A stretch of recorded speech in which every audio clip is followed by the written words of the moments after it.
Beats में सबसे पहले कॉन्सेप्ट की बात करते हैं। बीट्स था तो पहला कॉन्सेप्ट तो बच्चों यही हो गया कि it is superposition of waves. ये वेव्स का सुपरपोजिशन होता है। अब वेव्स तो बहुत तरीके की होती हैं, नॉन मैकेनिकल होती हैं और मैकेनिकल होती हैं। तो यहाँ पर जो है it is superposition of mechanical waves. क्योंकि बीट्स जो होता है वो ईयर सेंसेशन होता है। ये बीट्स जो है वो ईयर सेंसेशन है। ये वो घटना है जो कानों से सुनी जा सकती है। तो इसलिए जो बीट्स है वो आपकी जो है मैकेनिकल वेव्स में होता है, और मैकेनिकल वेव्स जो कि साउंड का इफ़ेक्ट देती हैं वो मैकेनिकल वेव्स यहाँ पर हम लोग डिस्कस कर रहे हैं, बात कर रहे हैं। और फिर हमने ये सीखा था कि इन बीट्स जो फेज डिफरेंस होता है, phase difference between superimposing waves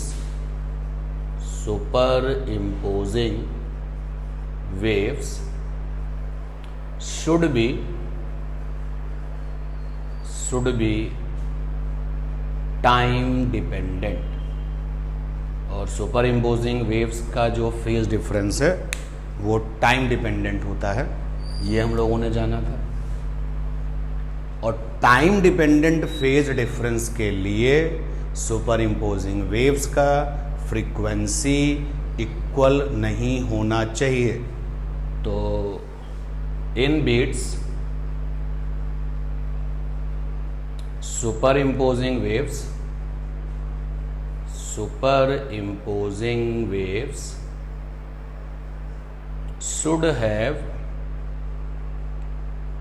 should have, और यहां पर हम लिखेंगे, क्या लिखेंगे, अनइक्वल फ्रीक्वेंसी।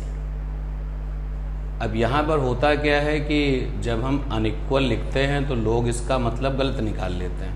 अनइक्वल का मतलब बराबर ना हो, और इसीलिए यहाँ पर लिखा जा रहा है नियरली इक्वल फ्रीक्वेंसीज। तो नियरली इक्वल का मतलब हो गया कि फ्रीक्वेंसीज बराबर तो नहीं होंगी, लेकिन ऐसा भी नहीं है कि उन दोनों फ्रीक्वेंसीज में बहुत बड़ा डिफरेंस होगा, ऐसा नहीं है बिल्कुल भी। तो फ्रीक्वेंसीज में डिफरेंस होगा लेकिन थोड़ा बहुत डिफरेंस चलेगा। तो ये सारे के सारे पॉइंट हैं जो कि हम लोगों ने बीट्स की स्टडी में सीखे थे। तो ये कुछ थ्योरेटिकल पॉइंट्स थे। अब इसी के साथ साथ जब हम लोगों ने डिस्कशन को आगे बढ़ाया था तो कुछ मैथमेटिकल पॉइंट्स थे, उनको भी देख लेते हैं।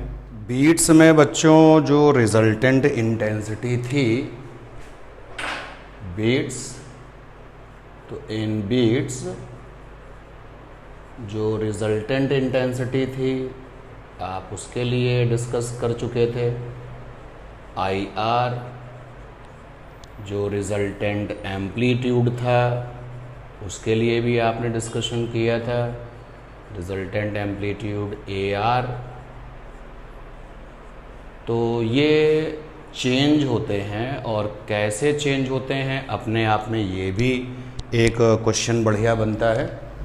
तो आंसर है चेंजेस हार्मोनिकली। आप हार्मोनिकली भी लिख सकते हैं और पीरियोडिकली भी लिख सकते हैं। तो जब रिजल्टेंट इंटेंसिटी हार्मोनिकली चेंज हो रही है तो हम लोगों ने देखा था time interval delta T between successive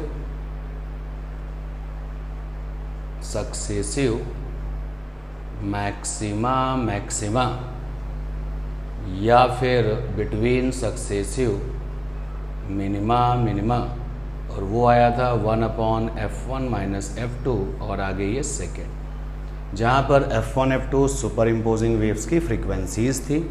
हम लोगों ने दो वेव्स को सुपर इम्पोज करके पूरा डिस्कशन किया था। और delta T time interval between successive minima maxima या फिर बात कर लें सक्सेसिव मैक्सिमा मिनिमा, तो रिज़ल्ट आया था 1/2 F1 माइनस F2 और आगे सेकेंड। सारे के सारे फार्मूले निकल के आए थे। और बीट्स फ्रीक्वेंसी या अगर कहीं पर लिखा हो कि बीट्स लिखा हो, बस अगर लिखा है पूरी बात लिखी है बीट फ्रीक्वेंसी या केवल बीट्स लिखा है न्यूमेरिकल प्रॉब्लम में, तो इसका मतलब होता है pair of maxima minima in 1 second. 1 second में मैक्सिमा मिनिमा के कितने पेयर सुनाई पड़े। और बीट फ्रीक्वेंसी निकालने का फार्मूला था beat frequency is equal to F1 minus F2। F1 बड़ी फ्रीक्वेंसी है और माइनस का छोटी फ्रीक्वेंसी। ये सारा का सारा जो है conceptual as well as mathematical जो एनालिसिस बीट्स की हुई थी उससे रिलेटेड ये सारा का सारा वर्क हम लोगों ने एक बार रिवाइज कर लिया न्यूमेरिकल करने से पहले। अब न्यूमेरिकल में बहुत सारे न्यूमेरिकल हैं बीट्स में, और एक एक करके हम वो सारे क्वेश्चंस करेंगे। तो जिस क्वेश्चन की तरफ, जिस न्यूमेरिकल प्रॉब्लम की तरफ हम बढ़ रहे हैं, उस प्रॉब्लम में बच्चों आपको एक ट्यूनिंग फॉर्क दिया जाएगा। तो ट्यूनिंग फॉर्क होता क्या है आपको थोड़ा सा यहाँ पे आइडिया दे दिया जाए। स्टैंडिंग वेव में इसको हम थोड़ा और डिटेल में पढ़ लेंगे। तो ट्यूनिंग फॉर्क जो है is source which form mechanical wave. तो ये एक ऐसा सोर्स है जो कि मैकेनिकल वेव पैदा करता है। और ये दिखता कैसा है, तो बच्चों ये ऐसा दिखता है, देखने में ये इस तरीके का होता है। ये हिस्सा हैंडल हो गया इसका, ये दोनों की दोनों जो आपकी यू शेप दिखाई दे रही हैं ये इसकी भुजाएं हैं, इनको प्रॉन्ग्स भी कहा जाता है। और यही वाइब्रेट करती हैं, यही दोनों भुजाएं जो हैं वाइब्रेट करती हैं। ट्यूनिंग फॉर्क की फ्रीक्वेंसी का फार्मूला बच्चों होता है D/L² √y/ρ। D क्या है? D उन भुजाओं की थिकनेस है, ये D है, D थिकनेस है ये। और L क्या है? भुजाओं की लंबाई है, प्रॉन्ग की लंबाई है, L फॉर लंबाई। Y यंग मॉडुलस है, जिस मटेरियल का ये ट्यूनिंग फॉर्क बनता है उस मटेरियल का यंग मॉडुलस, जिन मेटल्स के बनाए जाते हैं ट्यूनिंग फॉर्क। और रो यहाँ पर डेंसिटी ऑफ मटेरियल है, जिस मटेरियल का आपने इसको बना रखा है। तो ट्यूनिंग फॉर्क के बारे में ये थोड़ा सा ABCD हमें जाननी चाहिए, और डिटेल में कंपैरेटिवली हम इसको स्टैंडिंग वेव में अच्छे से पढ़ेंगे कि ये और इसके जो फीचर्स होंगे वहाँ पर क्लियर करेंगे। बच्चों ट्यूनिंग फॉर्क की एक फिजिकल प्रॉपर्टी होती है कि अगर ट्यूनिंग फॉर्क पर वैक्स लगा दिया जाए, मोम लगा दिया जाए, तो after introducing wax over fork, tuning fork, तो इसकी जो फ्रीक्वेंसी होती है वो कम हो जाती है, इट फ्रीक्वेंसी डिक्रीजेस। तो ये एक फिजिकल प्रॉपर्टी मैंने आपके साथ डिस्कस की है, एक्सप्लेन नहीं कर रहे, कि अगर आप ट्यूनिंग फॉर्क पर मोम लगा दें तो उसकी जो फ्रीक्वेंसी थी पहले से कम हो जाएगी। और अगर आप ट्यूनिंग फॉर्क में फिलिंग कर दें, आफ्टर फिलिंग का मतलब होता है रेतना, रगड़ देना, जो उसकी वाइब्रेटिंग प्रॉन्ग्स थी उसको। अगर आप ट्यूनिंग फॉर्क की फिलिंग करते हैं तो after filling frequency of tuning fork increases, तो वो फ्रीक्वेंसी जो है वो बढ़ जाती है, इंक्रीज कर जाती है। तो these are the physical properties related the tuning forks. अब जो प्रॉब्लम्स हैं, जो जिस तरीके की प्रॉब्लम्स में हम पहले जाने वाले हैं, उसमें बच्चों आपसे कहेगा कि unknown tuning fork, unknown tuning fork. Unknown fork का मतलब है जिसकी फ्रीक्वेंसी का पता नहीं, मतलब फ्रीक्वेंसी नॉट नोन। तो जिस ट्यूनिंग फॉर्क की फ्रीक्वेंसी पता नहीं है उसको हम अननोन कहते हैं। और नोन ट्यूनिंग फॉर्क क्या होता है? तो नोन फॉर्क का मतलब होता है कि फ्रीक्वेंसी पता होती है, दी जाती है। तो लैब में आपने देखा होगा कि जो ट्यूनिंग फॉर्क आपने अगर यूज़ किए हैं तो उनके ऊपर उनकी फ्रीक्वेंसी लिखी जाती है। तो प्रॉब्लम्स के लिए जिस तरीके की प्रॉब्लम्स की हम बात कर रहे हैं, उन प्रॉब्लम्स के लिए जो आपके कोड वर्ड हैं कि अननोन ट्यूनिंग फॉर्क मतलब फ्रीक्वेंसी नहीं दी जा रही, और known tuning fork means frequency दी जा रही है। तो पहली जो प्रॉब्लम जिस तरीके की हम यहाँ पे डिस्कस करेंगे, उसमें क्वेश्चन में बच्चों यही होगा। क्वेश्चन ऐसा होगा कि वहाँ पर दो ट्यूनिंग फॉर्क होंगे, एक आपका नोन होगा और दूसरा अननोन होगा, और फिर क्वेश्चंस में बहुत सारी चीज़ें आपको दी जाएंगी और हमें क्वेश्चन डिस्कस करना पड़ेगा। तो जिस तरीके का क्वेश्चन हम यहाँ पर मूव कर रहे हैं आगे, इन प्रॉब्लम, PB माने प्रॉब्लम, एक होगा अननोन वाला ट्यूनिंग फॉर्क और दूसरा होगा नोन वाला ट्यूनिंग फॉर्क। जो नोन वाला ट्यूनिंग फॉर्क है उसकी फ्रीक्वेंसी दी जाएगी। तो इसकी जो फ्रीक्वेंसी है नोन वाले ट्यूनिंग फॉर्क की, मान लिया f है, और अननोन वाले की फ्रीक्वेंसी हमको पता ही नहीं होगी, तो नहीं पता है, क्वेश्चन मार्क लगा दिया। ये दोनों एक साथ साउंडेड होंगे, मतलब एक साथ जो है वाइब्रेशन करेंगे, और जब अलग अलग फ्रीक्वेंसी के मैकेनिकल सोर्सेज वाइब्रेशन करेंगे तो क्या होगा, वहाँ पे बीट्स बनेगी। तो जो बीट्स सुने गए, 1 सेकंड के बीट्स मतलब बीट फ्रीक्वेंसी, तो यहाँ पर जो बीट्स सुने गए, तो मान लेते हैं x बीट्स पर सेकंड सुने गए, तो x बीट्स वहाँ पर सुने गए। तो अननोन वाले ट्यूनिंग फॉर्क की फ्रीक्वेंसी क्या रही होगी, तो ये एक छोटा सा स्टेप जरा डिस्कस करते हैं। तो अननोन वाले ट्यूनिंग फॉर्क की फ्रीक्वेंसी क्या रही होगी? बच्चों आपको पता है कि बीट्स बराबर होता है बड़ी फ्रीक्वेंसी माइनस का छोटी फ्रीक्वेंसी, छोटी फ्रीक्वेंसी, और बीट्स क्या हैं, बीट्स x के बराबर हैं। अब देखिए अननोन वाले की फ्रीक्वेंसी तो पता ही नहीं है, जबकि इसकी फ्रीक्वेंसी हमें पता है। तो जब एक आपका पता है, एक आपका नोन है, दूसरा अननोन है, तो आप कैसे ये जज कर पाओगे कि बड़ा कौन है छोटा कौन है? तो चलो मान लेते हैं कि अननोन वाले की फ्रीक्वेंसी f डैश है, ऐसा मान लिया पहले हमने, और ये भी मान लिया कि ये बड़ा है। तो अगर अननोन वाला बड़ा है और नोन वाला छोटा है, तो यहाँ से f डैश की वैल्यू आ जाएगी x प्लस f, यानी कि f प्लस x। और फिर अगली इस अप्रोच में हम ये भी तो मान सकते हैं ना कि नोन वाला बड़ा है, यानी f बड़ा है और f डैश छोटा है। तो यहाँ से आप देखिए f डैश की वैल्यू आ जाएगी f माइनस x। तो ये बहुत ही ट्यून्ड तरीके से आपको ये हैबिट क्वेश्चन करने के लिए होनी चाहिए।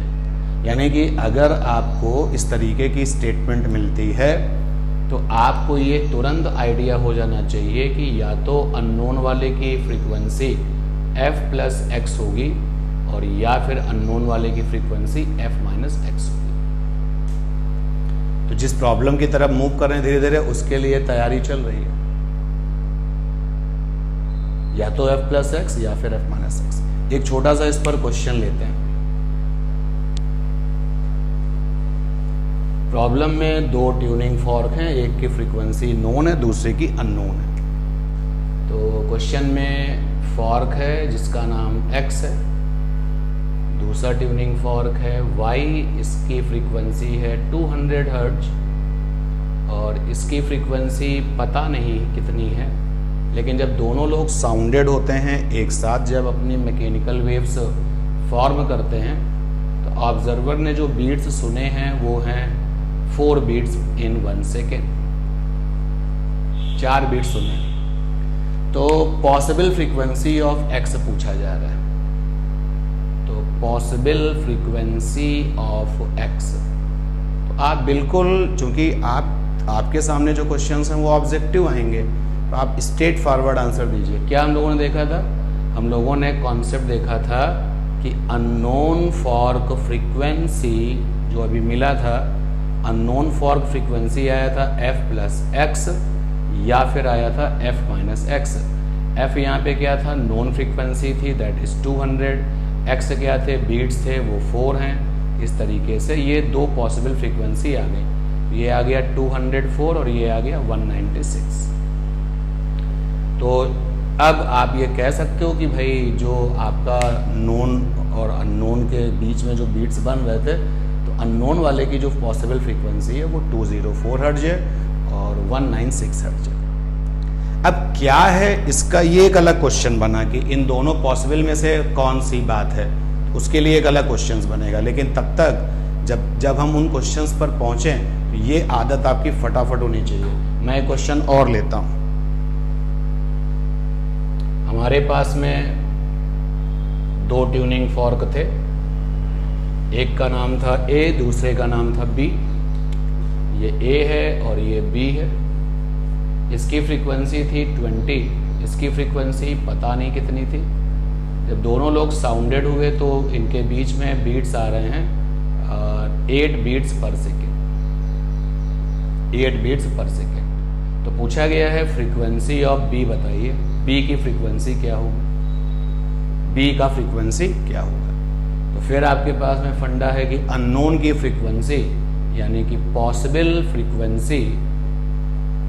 फ्रीक्वेंसी ऑफ अननोन, अननोन का यहाँ नाम है B, वो होगा f प्लस एक्स, दूसरा होगा f माइनस एक्स। f माने 20, x माने 8, f माने 20, x माने 8। ये आ गया 28 और दूसरी पॉसिबल आ गई 12। तो इस तरीके की जो प्रॉब्लम्स होंगी वो बहुत ही सिंपल होंगी और आपको उनको इस तरीके से ही सॉल्व करना है। तो फटाफट वाली स्टाइल में सॉल्व करना है। अब ये जो बात, ये जो आदत आपके अंदर मेंटेन होगी, यही आपकी जो और बड़ी प्रॉब्लम्स हैं उनको भी सॉल्व कराने में हेल्प करेगी। तो उन प्रॉब्लम्स को देखा जाए आगे। जो बड़ा क्वेश्चन है वो ये है कि क्वेश्चन का जो आधा हिस्सा है वो चेंज हो जाएगा और जो हाफ पार्ट है वो वैसे ही रहेगा। क्वेश्चन में ये रहेगा कि एक ट्यूनिंग फॉर्क होगा जो कि नॉन फॉर्क होगा, ये नॉन फॉर्क है जिसकी की फ्रीक्वेंसी f है। अननोन फॉर्क है, इसकी फ्रीक्वेंसी जैसे आप जानते हो नहीं पता होती है। इन दोनों ने मिलकर के x बीट्स 1 सेकंड में दे दी है। तो ये तो आपका वही पुराना क्वेश्चन हो गया। उसके बाद अगला स्टेप क्या होगा कि जो नॉन फॉर्क है वो जैसा था वैसा ही रखा गया, तो f फ्रीक्वेंसी के साथ था वैसे ही है। लेकिन जो अननोन वाला फॉर्क है उसकी फ्रीक्वेंसी भी नहीं पता थी। लेकिन हुआ क्या कि अननोन वाले फॉर्क में वैक्स लगा दिया गया। जो अननोन वाला फॉर्क था उसमें वैक्सिंग कर दी गई, विद वैक्सिंग। तो जब अननोन वाले फॉर्क में वैक्सिंग कर दी गई तो अब दोनों लोगों ने मिल करके जो है x डैश बीट्स दे दिए। जो बीट्स का नंबर है वो x डैश है, यानी कि जो पहले बीट्स x आ रहे थे अब x डैश आने लगे, और जो x डैश है वो x से कम होगा या फिर x डैश x से ज़्यादा होगा। कुल मिलाकर के यहाँ पर रिजल्ट ये है कि पहले जितने बीट्स थे अब उतने बीट्स नहीं मिल रहे हैं। तो क्वेश्चन आएगा कि अननोन फॉर्क की फ्रीक्वेंसी निकालो बिफोर और आफ्टर वैक्सिंग, यानी कि अननोन वाले फॉर्क पर जब वैक्स नहीं लगाया था तब क्या फ्रीक्वेंसी थी, और अननोन वाले फॉर्क पर जब वैक्स लगा दिया है तब क्या फ्रीक्वेंसी है। तो ये क्वेश्चन है। अब अगर हम इस क्वेश्चन को सब्जेक्टिव टाइप से करें तो ये बहुत बड़ा क्वेश्चन बन जाएगा, और अगर हम इसको जुगाड़ से करें तो ये जल्दी सॉल्व हो जाएगा। तो मैं यहाँ पर आपको जुगाड़ वाला तरीका बता रहा हूँ कि जुगाड़ से कैसे करते हैं। सबसे पहले तो तुम यहाँ पर पॉसिबल फ्रीक्वेंसी निकाल लो। कि पॉसिबल फ्रीक्वेंसी क्या होगी अननोन की। पॉसिबल फ्रीक्वेंसी ऑफ अननोन या तो वो f प्लस एक्स होगी और या फिर f माइनस एक्स होगी, इन दोनों में से कोई एक होगी। तो पहले तो आप पॉसिबल फ्रीक्वेंसी निकाल लीजिए, फिर क्या देखिए अननोन पर वैक्स लग गया है और बीट्स क्या हो गए हैं एक्स डैश। तो मैं पूरी लाइन वहां पर लिख देता हूं कि अननोन पर वैक्स लगेगा और बीट्स कम हो जाएं। तो अननोन फॉर्क पर वैक्स, अननोन फॉर्क पर वैक्स एंड बीट्स डिक्रीजेस, नीचे की तरफ एरो मतलब डिक्रीज कर जाना। मतलब इसका ये हो गया कि पहले जो एक्स बीट्स आ रहे थे, अब जो एक्स डैश बीट्स हैं तो एक्स डैश कम हो गया है। मतलब इसका हो गया x dash less than x. बात को समझ लो, जब कोई चेंज नहीं था तो नोन और अननोन बीट्स दे रहे थे, अब तुमने अननोन पर वैक्स लगा दिया। जब आपने अननोन पर वैक्स लगा दिया तो फिर नोन और अननोन ने जो बीट्स दिए वो पहले से कम हो गए। तो अननोन फॉर्क पर वैक्स एंड बीट्स डिक्रीजेज, तो अननोन फॉर्क फ्रीक्वेंसी का आंसर इन दोनों में से, ये दोनों हैं f plus X F minus X, इन दोनों में से कोई एक होगा। तो बड़ा वाला यानी कि f प्लस एक्स। अगर अननोन पर आपने वैक्स लगाया और बीट्स कम हो गए, और ये जो f प्लस एक्स फ्रीक्वेंसी मिलेगी ये तो वैक्स से पहले मिलेगी ना, वैक्स के बाद कितनी फ्रीक्वेंसी होगी वो भी आपको बताते हैं। इस पर एक क्वेश्चन भी लेते हैं, फिर इस पर कई तरीके के बच्चों क्वेश्चंस होंगे। और क्वेश्चंस करने के दो रास्ते हैं, अगर आप सब्जेक्टिव मान के करते हैं तो ये रटने की फिर कोई ज़रूरत नहीं है, क्योंकि सब्जेक्टिव अगर ट्रीट करेंगे तो फिर आप क्वेश्चंस को बिना रटे कर सकते हैं। लेकिन अगर आपको ये डील करना है ऑब्जेक्टिव के लिए, अगर आपको डील करना है अपने नीट एग्ज़ाम के लिए, तो बच्चों थोड़ा सा प्रैक्टिस करनी पड़ेगी। और वो प्रैक्टिस क्या है वो मैं यहाँ पर आपको बता रहा हूँ। चलो मैं एक क्वेश्चन बना लेता हूँ। सपोज कर लो नोन वाले फॉर्क का नाम A है और इसकी फ्रीक्वेंसी 20 है, और अननोन वाले फॉर्क का नाम B है, इसकी फ्रीक्वेंसी पता नहीं, ठीक। और ये लोग मिल करके 5 बीट्स दे रहे हैं, 5 बीट्स दे रहे हैं। जो नोन फॉर्क A है उसमें कोई किसी प्रकार के चेंजेस नहीं किए गए, उसकी फ्रीक्वेंसी 20 पहले भी थी और 20 बाद में भी है। अननोन वाले फॉर्क का नाम B है और इस पर वैक्स लगा दिया गया। अब जब वैक्स लगा दिया गया तो दोनों को एक साथ फिर से लाया गया। अब इनके बीच में जो बीट्स हैं वो 2 बीट्स आने लगे, 2 बीट्स आने लगे। तो क्वेश्चन कह रहा है कि find frequency of B before and after waxing. तो B की फ्रीक्वेंसी चाहिए, उस समय चाहिए जब वैक्स नहीं लगाया था और उस समय चाहिए जब वैक्स लगाया था। तो मैंने आपको क्या सिखाया है समझिए। सबसे पहले आप जो है पॉसिबल फ्रीक्वेंसी निकाल लो अननोन की। तो ये देखो ये स्टेप है, यहाँ से सलूशन चालू होगा। देखिए सबसे पहले हमने पॉसिबल फ्रीक्वेंसी ऑफ अननोन, बच्चों अननोन का नाम यहाँ पर B है, कितनी होगी f प्लस एक्स या फिर f माइनस एक्स। तो यानी कि 20 प्लस 5 या फिर 20 माइनस 5, ये आ गया 25 हर्ट्ज और ये आ गया 15 हर्ट्ज, ठीक। क्लियर ये बात। तो अब B की जो फ्रीक्वेंसी, अगर B की फ्रीक्वेंसी ये वाली होगी तो ये वाली फ्रीक्वेंसी बिफोर वैक्स ही तो होगी, क्योंकि इस वाले स्टेप में तो कहीं वैक्स वगैरह है नहीं। तो और अगर B की फ्रीक्वेंसी 15 होती है तो भी ये बिफोर वैक्सिंग ही होगी। तो क्या है शॉर्टकट की अननोन फॉर्क पर वैक्स लगाने से अगर बीट्स में कमी आई है, देखो पहले 5 बीट्स थे और बाद में 2 बीट्स हो गए यानी कम हो गए, तो जो आंसर है वो होगा बड़ा वाला। बड़ा वाला यानी ये आंसर होगा। ये आंसर नहीं होगा। और 25 हर्ट्ज जो आंसर आया वो बी की फ्रीक्वेंसी है बिफोर द वैक्सिंग। आराम से इस चीज को आप क्लियर करिए। देखिए फिर से मैं एक्सप्लेन करता हूं। तो क्या है, सबसे पहले हमने जो है पॉसिबल फ्रीक्वेंसी ऑफ अननोन निकाल लिया। अननोन की फ्रीक्वेंसी ये और ये दोनों में से कोई एक है, तो इससे 25, 25 आ गया, 15 आ गया, 15 आ गया। फिर ये शॉर्टकट लिखा हुआ है कि अननोन फॉर्क पर अगर वैक्स लगता है और बीट की फ्रीक्वेंसी नीचे यानी गिर जाती है तो अननोन फॉर्क फ्रीक्वेंसी का आंसर बड़ा वाला। आप देख सकते हैं पहले 5 बीट्स थे, फिर 2 बीट्स हो गए, तो आंसर कौन सा होगा, बड़ा वाला होगा, 25 होगा। लेकिन ये जो आंसर होगा ये तो वो होगा जब वैक्स नहीं लगाई गई थी। अब एक पार्ट तो आ गया क्वेश्चन का, जो find the frequency of B before waxing. तो बिफोर वैक्सिंग बी की फ्रीक्वेंसी आ गई, frequency of B before waxing is equal to आ गया 25 हर्ट्ज। आफ्टर वैक्सिंग बी की फ्रीक्वेंसी क्या होगी, तो इसके लिए भी हम जो है एक शॉर्टकट यूज करेंगे, और वो शॉर्टकट ये है कि फ्रीक्वेंसी आफ्टर वैक्सिंग, तो यहां पे 2 ब्रैकेट बना लेते हैं। 2 ब्रैकेट बना लिए। पहले वाले ब्रैकेट में बच्चों लिखते हैं फ्रीक्वेंसी बिफोर वैक्सिंग, एफ माने frequency, FREQ frequency before wax, और माइनस का change in beats frequency, change in beats frequency.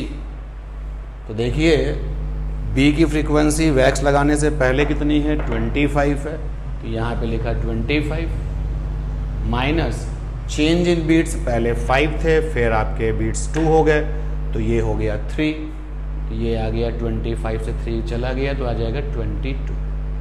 तो frequency of B after waxing हो गया 23 हर्ट्ज। तो ये अगर आपको प्रैक्टिस में आप इनको ले आएंगे तो फिर यूजफुल होंगे।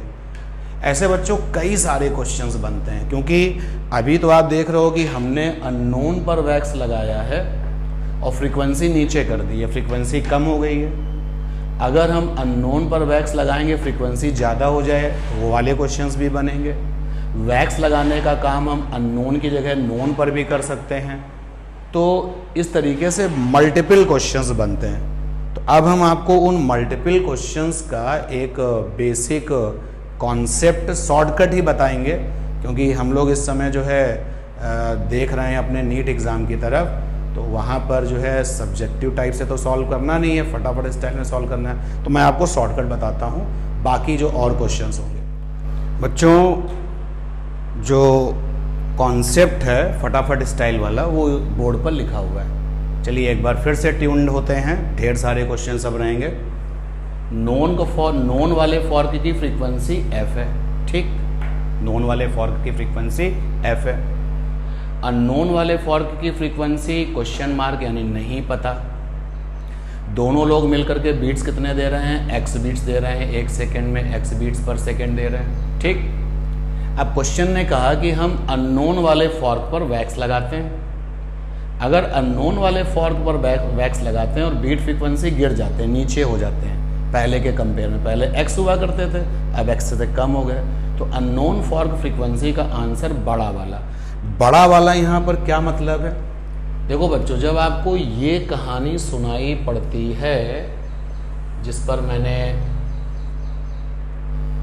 एक इनक्लोज ज्योमेट्री दे दी है, बंद कर दिया लाल पेन से, तो जब आपको ये कहानी सुनाई पड़ती है तो अननोन फॉर्क की फ्रीक्वेंसी का आंसर या तो f+x होता है और या फिर f-x होता है। तो बड़े वाले का यहाँ पर मतलब है f+x, ये मतलब है बड़े वाले का।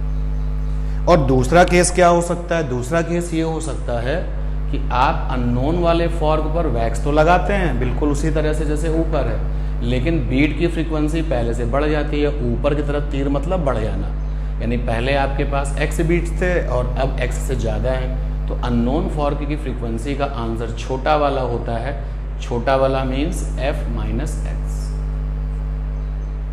तो अब जब आप f प्लस एक्स और f माइनस एक्स में से कोई एक आंसर ले लोगे बच्चों, ये तो आंसर आपको तब मिलेगा ना जब आपने वैक्स नहीं लगाया, क्योंकि f प्लस एक्स यहाँ वाले केस से कनेक्टेड है, इस वाले केस में तो कोई वैक्स तो है नहीं। तो ये जो आंसर आएंगे इन दोनों में से कोई भी एक आंसर जो आएगा ये वो आंसर होगा जब आपने वैक्स नहीं लगाई है। और फ्रीक्वेंसी आफ्टर वैक्स कैसे निकलेगा, तो is equal to fork frequency before the wax minus का चेंज इन बीट्स। तो ये रिजल्ट बहुत अच्छे से देखिए। इस रिजल्ट के साथ साथ अब हम कुछ क्वेश्चंस करेंगे बहुत फटाफट वाली स्टाइल में। तो क्वेश्चंस किए जाएं, कॉन्सेप्ट लिखा है अभी भी। जैसे एक क्वेश्चन है बच्चों की, एक ट्यूनिंग फॉर्क है P, दूसरा ट्यूनिंग फॉर्क है Q, और P वाले ट्यूनिंग फॉर्क की फ्रीक्वेंसी है 10, Q वाले की फ्रीक्वेंसी पता ही नहीं, और इन दोनों के बीच में बीट्स हैं 7। एक सेकंड में 7 बीट्स ये देते हैं। फिर क्या हुआ कि P वाले को तो छेड़ा नहीं गया, फिजिकल चेंजेस नहीं किए गए, लेकिन Q वाले फॉर्क पर वैक्स लगा दिया गया और फिर दोनों को साथ साथ लाया गया। अब जो बीट्स थे वो हो गए 5। तो अब क्वेश्चन पूछा गया है frequency of Q before wax कितना है और frequency of Q after wax कितना है, ये क्वेश्चन। ऊपर कॉन्सेप्ट भी लिखा हुआ है एप्लीकेशंस के लिए। तो आप देख रहे हैं कि वैक्स किस पर लगाई जा रही है, अननोन पर। अननोन पर वैक्स लगाई जा रही है क्योंकि Q वाले की फ्रीक्वेंसी नहीं पता है, अननोन पर वैक्स लगाई जा रही है। तो जो पहला हिस्सा होता है क्वेश्चन का, जो पहला केस होता है, वहाँ से आप पता लगा लेते हैं कि पॉसिबल फ्रीक्वेंसी क्या होगी। तो Q की फ्रीक्वेंसी या तो f प्लस एक्स होगी, f प्लस एक्स मतलब 10 प्लस 7 17 होगी, या फिर Q की फ्रीक्वेंसी f माइनस एक्स होगी 10 माइनस 7 यानी कि 3 होगी। अब क्या होगी इन दोनों में, तो आप देखो कि पहले कितने बीट्स हैं, 7 बीट्स हैं, बाद में कितने बीट्स हैं, 5 बीट्स हैं। तो बीट्स में गिरावट नोट की गई है, बीट्स में कमी नोट की गई है, और इसलिए आंसर होगा बड़ा वाला। तो लीजिए इस वाली प्रॉब्लम का आंसर हो गया 17 हर्ट्ज, आंसर बड़ा वाला हो गया। अब फ्रीक्वेंसी Q की चाहिए, फ्रीक्वेंसी ऑफ Q चाहिए, आफ्टर वैक्स चाहिए। तो क्या फंडा है, ये वाला फंडा लगा दिया, 2 ब्रैकेट बना लिए, पहला ब्रैकेट माइनस का दूसरा ब्रैकेट। पहले वाले ब्रैकेट में बच्चों फ्रीक्वेंसी बिफोर वैक्स, तो वैक्स किस पर लगाया गया है, Q पर। तो Q की फ्रीक्वेंसी वैक्स से पहले कितनी थी, 17 थी, 17 थी, माइनस का चेंज इन बीट्स। तो पहले कितने बीट्स थे, 7, बाद में कितने हैं, 5, तो दोनों का डिफरेंस ले लो, 2 आ जाएगा। तो 7 और 2 यानी कि 15 आ गया। तो लीजिए इस क्वेश्चन को हमने इस ऊपर वाले कॉन्सेप्ट से सॉल्व कर लिया। और एक क्वेश्चन ले लेते हैं।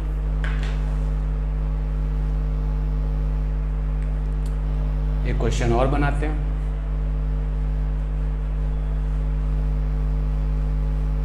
कि ट्यूनिंग फॉर्क है कैपिटल X, दूसरा ट्यूनिंग फॉर्क है कैपिटल Y।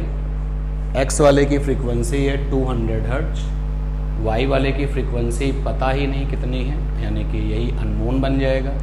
दोनों लोग मिल करके बीट्स देते हैं 10 बीट्स दोनों लोग देते हैं। फिर क्वेश्चन के अगले हिस्से में क्या हुआ, क्वेश्चन के अगले हिस्से में हुआ ये कि जो फॉर्क है X वो तो जैसा था वैसे ही रखा हुआ है, लेकिन Y वाले पर वैक्स लगा दिया, Y पर वैक्स लगा दिया।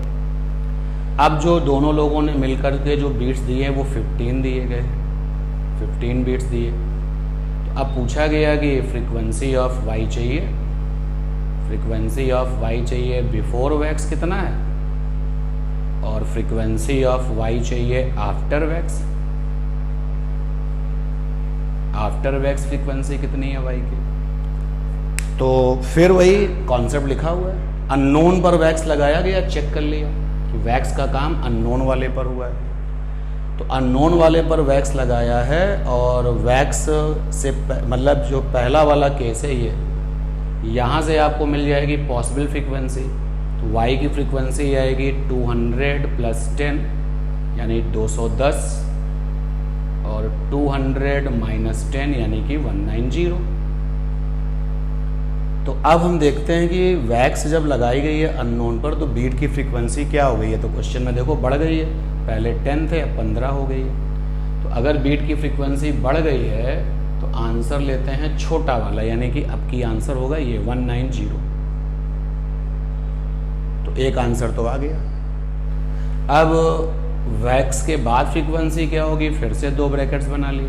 पहले वाले ब्रैकेट में फ्रीक्वेंसी बिफोर द वैक्स, तो y की फ्रीक्वेंसी बिफोर द वैक्स है 190 माइनस y की फ्रीक्वेंसी आफ्टर वैक्स कितनी है।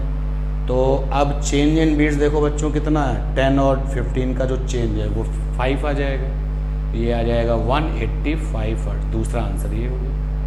तो जो कॉन्सेप्ट लिखा हुआ है उसके एप्लीकेशंस मुझे लगता है कि आपने क्लियर किए होंगे। और भी बंच ऑफ द प्रॉब्लम है तो आगे और भी प्रॉब्लम करते हैं। अगली प्रॉब्लम होगी उसमें जो वैक्स लगाने वाला काम है वो बदल देंगे। अभी आपने वैक्स लगाया था अननोन वाले ट्यूनिंग फॉर्क पर और अब वैक्स लगने वाला है नोन वाले फॉर्क पर। नोन वाले फॉर्क पर वैक्स लग रहा है, नोन मतलब इसकी फ्रीक्वेंसी पता है। तो क्वेश्चन का पहला हिस्सा बच्चों वही है, क्वेश्चन का जो पहला हिस्सा है वो वही है कि नोन फॉर्क की फ्रीक्वेंसी पता है, अननोन की नहीं पता है। एक्स बीट्स ये बना रहे थे और अब हमने क्या किया, नोन वाले फॉर्क पर वैक्स लगा दिया तो पता चला कि बीट फ्रीक्वेंसी नीचे चली गई यानी कम हो गई। अब अननोन वाले फॉर्क की फ्रीक्वेंसी जो है वो क्या होगा, तो यहाँ पर आंसर हो जाएगा छोटा वाला, छोटा वाला आंसर हो जाएगा। ध्यान देना इस बात पर कि छोटा वाला का मतलब हो गया f+x, इस बात पे थोड़ा ध्यान दीजिएगा। और इसको भी देखिए कि अभी तक जो आप वैक्सिंग कर रहे थे वो अननोन पर कर रहे थे, अब जो वैक्सिंग है वो नोन पर हो रही है। अगर आप नोन पर वैक्स लगाते हैं और बीट की फ्रीक्वेंसी बढ़ जाती है तो आंसर होगा बड़ा वाला। यानी अननोन पर वैक्स लगाने का जो कॉन्सेप्ट था उसका यहाँ ठीक उल्टा हो जाएगा जब आप वैक्सिंग का काम नोन पर कर दोगे।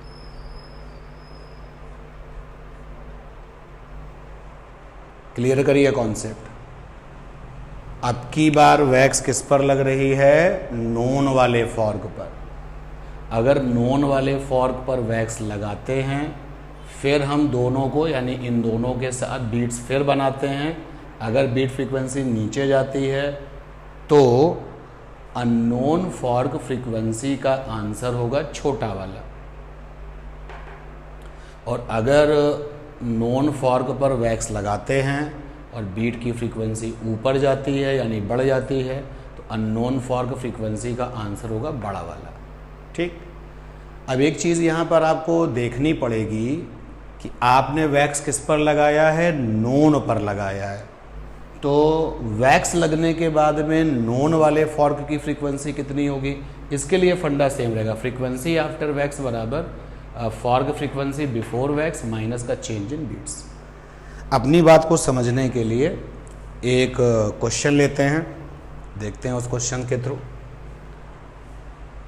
इसी क्वेश्चन में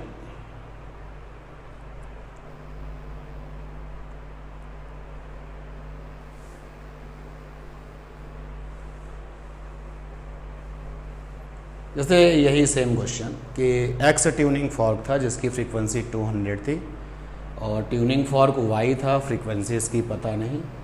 और अब हमने एक्स पर वैक्स लगा दिया और अब जो ट्यूनिंग फॉर्क की फ्रीक्वेंसी है वो 6 हो गई। तो सबसे पहले आपने नोटिस किया कि अब की बार वैक्स किस पे लगाया है, उस ट्यूनिंग फॉर्क पर वैक्स लगाया है जिसकी की फ्रीक्वेंसी पता थी यानी नोन वाले पर हमने वैक्स लगाया। तो अब हमसे पूछा गया है फ्रीक्वेंसी ऑफ वाई, क्योंकि क्वेश्चन में वाई की फ्रीक्वेंसी नहीं पता है तो एक तो हमें वाई की फ्रीक्वेंसी चाहिए, वाई यहाँ पर अननोन है। और हमसे पूछा गया है frequency of x after wax. जो एक्स वाला ट्यूनिंग फॉर्क है उसकी फ्रीक्वेंसी वैक्स के बाद क्या होगी, ये क्वेश्चन ये पूछे। तो क्या है शॉर्टकट? देखो पहला वाला जो हिस्सा है उससे तो आप पॉसिबल निकाल दोगे। y की फ्रीक्वेंसी 200 या +10 यानी 210 हो सकती है, और या फिर y की फ्रीक्वेंसी 200 -10 यानी 190 हो सकती है। अब देखिए यहाँ फंडा है, नोन पर वैक्स लगाने पे बीट फ्रीक्वेंसी गिर जाए। तो पहले 10 बीट्स आ रहे थे, अब 6 बीट्स आ गए यानी कम हो गया। तो अननोन फॉर्क फ्रीक्वेंसी का आंसर छोटा वाला होगा, यानी कि आंसर ये होगा 190 हर्ट्ज। ये सब शॉर्टकट है बच्चों, and that is why we have no discussion about that concept कि कैसे होता है। इस बात को अपने दिमाग में मत लाइएगा, क्वेश्चंस आपको करने हैं, वो भी नीट के एग्ज़ाम के लिए। अब x पर क्योंकि वैक्स लगाया है तो x की फ्रीक्वेंसी वैक्स के बाद कितनी होगी, तो वो फंडा बच्चों यही है, सेम। 2 ब्रैकेट बना लो, 2 ब्रैकेट बना लो। पहले वाले ब्रैकेट में फ्रीक्वेंसी बिफोर वैक्स क्या है, तो जब आपने x पर वैक्स नहीं लगाया था तो फ्रीक्वेंसी कितनी है, 200 है। और माइनस का चेंज इन बीट्स, तो पहले 10 बीट्स थे, बाद में 6 हो गए, यानी चेंज कितने का आया, 4 का। तो ये हो गया 196 हर्ट्ज। तो लीजिए दोनों क्वेश्चन हमने शॉर्टकट मेथड से कर लिए। और एक क्वेश्चन ले लेते हैं इसी पर, इसी कॉन्सेप्ट पर।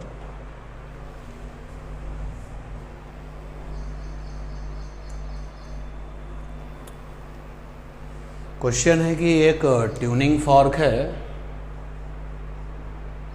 कैपिटल A, फ्रीक्वेंसी रखता है 5050। एक ट्यूनिंग फॉर्क है कैपिटल B, इसकी फ्रीक्वेंसी पता नहीं। दोनों लोग मिल करके बीट्स दे देते हैं 8 बीट्स देते हैं 1 सेकेंड में। और फिर क्या हुआ, A वाले ट्यूनिंग फॉर्क पर वैक्स लगा दी गई, B वाले को नहीं छेड़ा गया, B वाला वैसा ही जैसा था वैसे ही रखा गया। फिर दोनों ने मिल करके जब बीट्स दिए तो अब जो बीट्स मिलते हैं वो 10 मिलते हैं। तो क्वेश्चन पूछ रहे हैं कि फ्रीक्वेंसी ऑफ B मतलब अननोन, और पूछ रहा है frequency of A after wax, क्योंकि A की फ्रीक्वेंसी बिफोर वैक्स तो तुम्हें पता ही है 50 है। तो इस क्वेश्चन को शॉर्टकट से करना है। तो क्या तरीका है, पहला वाला केस, जो पहला वाला केस होता है जिसमें कोई वैक्सिंग नहीं होती, कोई भी इस तरीके का फिजिकल चेंज नहीं होता। पहले वाले केस में A था 50 हर्ट्ज के साथ और B था कोई फ्रीक्वेंसी नहीं पता थी, बीट्स कितने थे 8।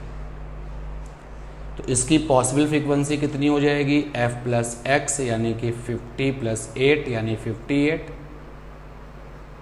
और फ्रीक्वेंसी कितनी हो जाएगी, f - x यानी 50 - 8 यानी 42। तो ये संभावना हो गई, ये पॉसिबिलिटी हो गई कि या तो B की फ्रीक्वेंसी 58 है या फिर 42 से 42 है।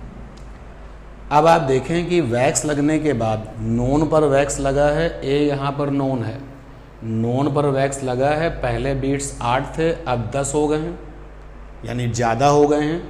और आपके पास शॉर्टकट है कि अगर नोन पर वैक्स लगता है और बीट्स बढ़ते हैं तो अननोन फॉर्क की फ्रीक्वेंसी का जो आंसर होगा वो बड़ा वाला होगा, यानी कि आंसर हो जाएगा 58। तो यहाँ पर आपने B की फ्रीक्वेंसी पूछी थी, तो B की फ्रीक्वेंसी आ गई 58 हर्ट्ज, ये आंसर आ गया। ये वाला आंसर लेंगे, ये वाला नहीं लेंगे। अब A की फ्रीक्वेंसी वैक्स के बाद, तो A की फ्रीक्वेंसी यानी इस क्वेश्चन का आंसर, A की फ्रीक्वेंसी वैक्स के बाद कितनी है, तो कैसे निकलेगी, 2 ब्रैकेट बना लीजिए। ये पहले वाले ब्रैकेट में फ्रीक्वेंसी बिफोर द वैक्स, तो A की फ्रीक्वेंसी वैक्स से पहले कितनी है 5050। और दूसरे वाले ब्रैकेट में चेंज इन बीट्स, तो पहले बच्चों 8 बीट्स थे, बाद में 10 हो गए, तो चेंज कितने का आया, चेंज आया 2 का। तो लीजिए ये आ गया 48 हर्ट्ज। तो ये दूसरा आंसर हो गया आपका। तो इन क्वेश्चंस की हेल्प से आपको ये कॉन्सेप्ट जो है क्लियर हो गया होगा। तो आप इन कॉन्सेप्ट पर और भी कई सारे जो क्वेश्चंस हैं वो लगाइए और फिर आप इन शॉर्टकट्स को अपनी प्रैक्टिस में ले आएंगे तो अच्छा रहेगा। जिस तरीके से हम यहाँ पर वैक्स लगा रहे हैं उसी तरीके से हम जो है फिज़िकल चेंज कर सकते हैं। फिलिंग वाला, फिलिंग मतलब रेतना, तो उसके भी सब्जेक्टिव टाइप अगर अप्रोच होती है तो लॉजिकल तरीके से क्वेश्चंस करते हैं, और अगर आपकी शॉर्टकट अप्रोच होती है तो फिर जुगाड़ है, कॉन्सेप्ट है।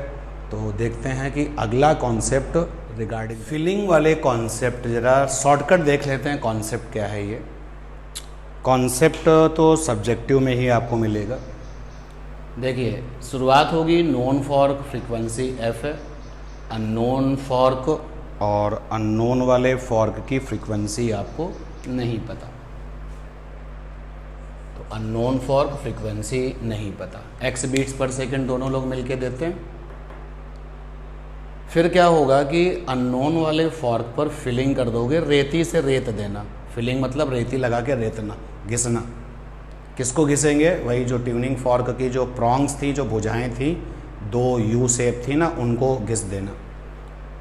और अगर आपने अननोन वाले फॉर्क पर फिलिंग करी है और बीट फ्रीक्वेंसी गिर गई है पहले के कंपेयर में, पहले x थी अब और कम हो गई है, तो अननोन फॉर्क फ्रीक्वेंसी का आंसर क्या होगा? तो बच्चों, अननोन फॉर्क फ्रीक्वेंसी का आंसर होगा छोटा वाला। छोटा वाला मतलब f माइनस एक्स, क्योंकि जो ये वाला स्टेप है, ये इस वाले स्टेप से तुम्हें ये पता चल जाएगा कि या तो अननोन फॉर्क की फ्रीक्वेंसी f प्लस एक्स होगी और या फिर f माइनस एक्स होगी।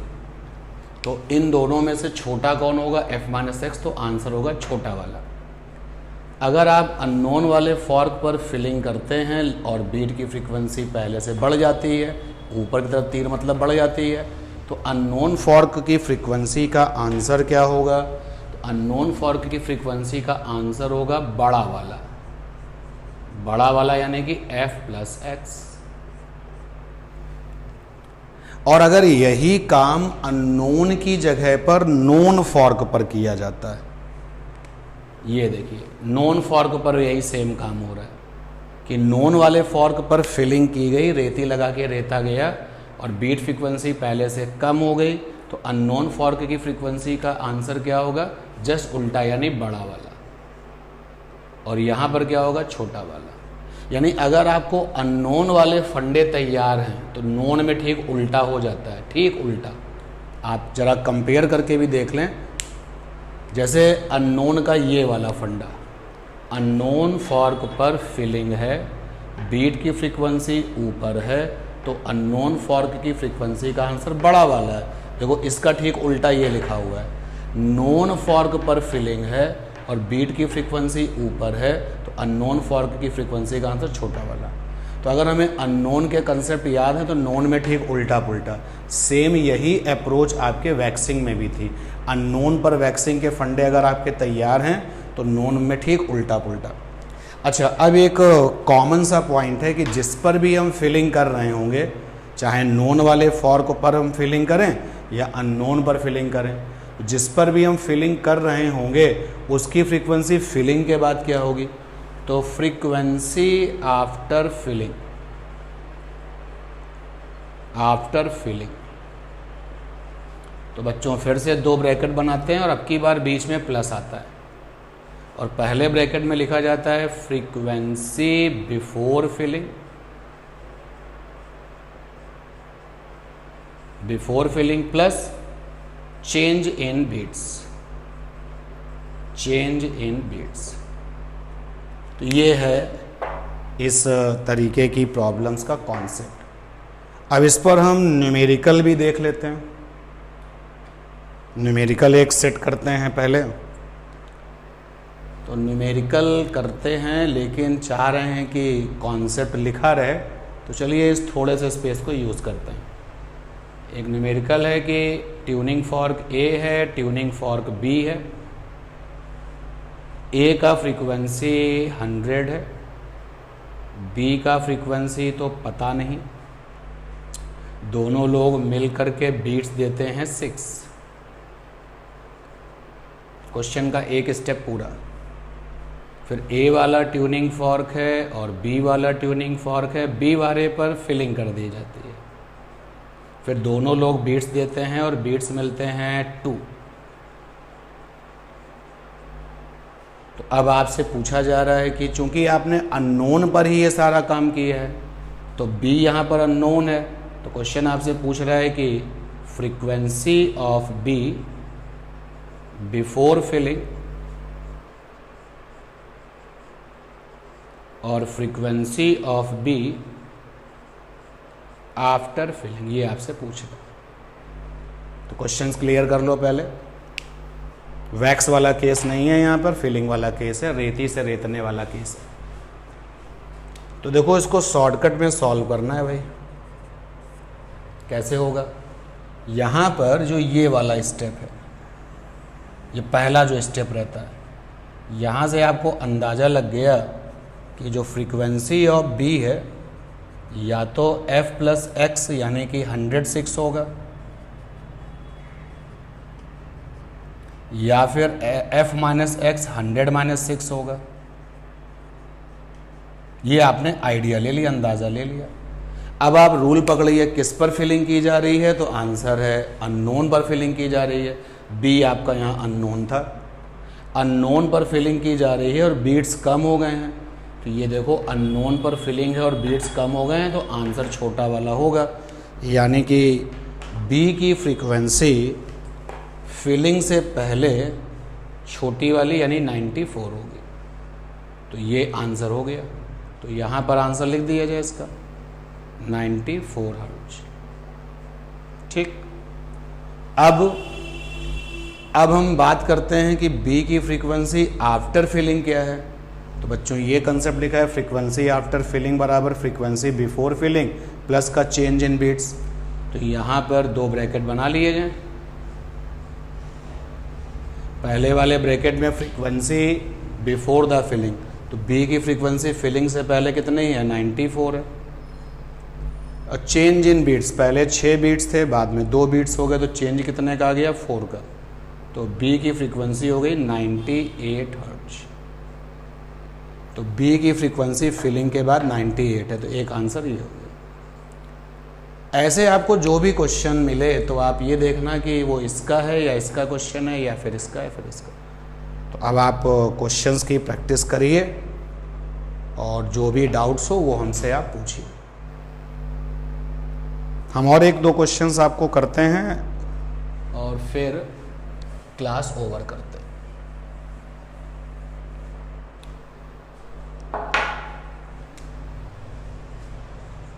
ट्यूनिंग फॉर्क x था, ट्यूनिंग फॉर्क y था, x की फ्रीक्वेंसी 20 थी, y की फ्रीक्वेंसी पता नहीं। सुनना पड़ेगा भाई, क्योंकि इस आरओ में क्वेश्चंस चल रहे हैं, पूरा क्वेश्चन लिख नहीं रहे। ट्यूनिंग फॉर्क कौन था, x। ट्यूनिंग फॉर्क कौन था, y। x की फ्रीक्वेंसी 20 थी, y की पता नहीं। दोनों लोग मिल करके बीट्स दे रहे थे 7। फिर x की फ्रीक्वेंसी जो थी, y की फ्रीक्वेंसी तो पता ही नहीं थी। x पर हमने फिलिंग डाल दी